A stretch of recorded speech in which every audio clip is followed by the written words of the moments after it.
پاکستان اقوام متحدہ سلامتی کونسل کے غیر مستقل رکن کے طور پر اپنی 2 سالہ مدت کا آغاز آج سے کرے گا۔ پاکستانی 15 رکنی سلامتی کونسل کا 8ویں بار غیر مستقل رکن منتخب ہوا ہے۔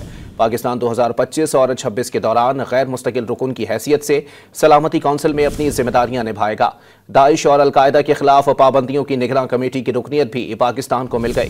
رواں سال جولائی میں ہونے والی نشست میں پاکستان افغان سرزمین سے ہونے والی دہشت گردی کے معاملے کو اٹھائے گا۔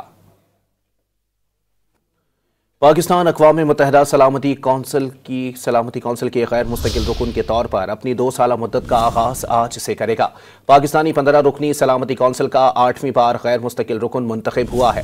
پاکستان 2025 اور 26 کے دوران غیر مستقل رکن کی حیثیت سے سلامتی کونسل میں اپنی ذمہ داریاں نبھائے گا۔